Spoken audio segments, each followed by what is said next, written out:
నీపైన నీకు నమ్మకం ఉందా? నీపైన నీకు నమ్మకం ఉందా? నువ్వు ఓడిపోయావు, నీ వల్ల కాదు అంటే నువ్వు ఓడిపోయినట్టు కాదు. ఎప్పుడైతే వాళ్ళ చెప్పిన మాట నువ్వు నమ్ముతావో అప్పుడు నువ్వు ఓడిపోయినట్టు లెక్క. నా వల్ల కాదు, నేను చేయలేను, నేను వాళ్ళలాగా కాదు అని ఎప్పుడైతే మాట్లాడతావో అప్పుడు నువ్వు ఒక భయంతో ఒక ముసుగు నువ్వు వేసుకున్నట్టు లెక్క. ఎప్పుడైతే నీ పైన నీకు కరెక్ట్ నమ్మకం ఉందో అప్పుడే నువ్వేమైనా చేయగలుగుతావు. నేను వాళ్ళంత రిచ్ కాదు, వాళ్ళంత నాలెడ్జ్ లేదు, వాళ్ళంత బ్యాక్గ్రౌండ్ లేదు అని చెప్పేవాడు ఎవరైనా కానీ వాడిపైన వాడికి నమ్మకం లేనివాడే అలాంటి మాట్లాడి చెప్తాడు. వాడిపైన వాడు నమ్మకం ఉన్నవాడు దేన్ని లెక్క చేయడో, వాడి ఏం చేయగలనుకుంటాడో దాన్ని బ్లైండ్గా వెళ్ళిపోతాడు. ఏదైనా సాధించడానికి నీకు అద్భుతమైన తెలివితేటలు ఉండాల్సిన అవసరం లేదు. నువ్వు ఏదనుకుంటావో అది నమ్మి బ్లైండ్గా చేసుకుంటూ వెళ్తే దానికి దారి అదే దొరుకుతుంది.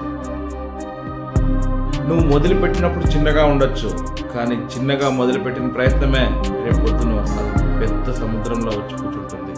నీ పెద్ద విజయానికి అదే దారి తీస్తుంది. నువ్వు ఏదైనా కానీ మొదలు పెడితేనే అవుతుంది.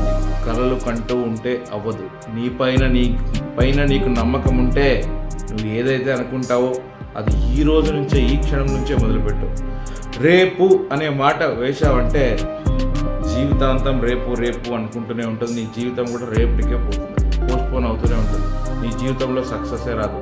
నువ్వు ఎప్పుడు ఏదనుకుంటే అది చెయ్యి. నీపైన నువ్వు నమ్మకం పెట్టుకుంటేనే ప్రపంచం నిన్ను నమ్ముతుంది. నిన్ను ఎవరు నమ్మరని నువ్వు అనుకుంటావు. అసలు ఎందుకు నమ్మాలా? నీపై నీకే నమ్మకం లేకున్నప్పుడు నీ చుట్టూ ఉన్న జనాలు, ఈ సమాజం ఎందుకు నమ్ముతుంది? నీపై నువ్వు నమ్మకం పెట్టుకున్న రోజే ఈ సమాజం నమ్ముతుంది. అప్పుడే నువ్వు ఏదైతే అనుకుంటావో దానికి సంబంధించిన దారులన్నీ అవే నడుచుకుంటూ వస్తాయి. So believe your self. నిన్ను నువ్వు నమ్ము.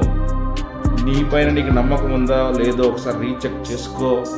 నేను చెప్పిన మాటలు కరెక్టా కాదో ఒకసారి క్లారిటీగా అర్థం చేసుకొని నువ్వు ఏదైతే అనుకుంటావో అది ఈ 2025కి నిర్ణయం తీసుకొని 2026 నుంచి నీ జీవితంలో అద్భుతమైన రోజులు ఉండాలి.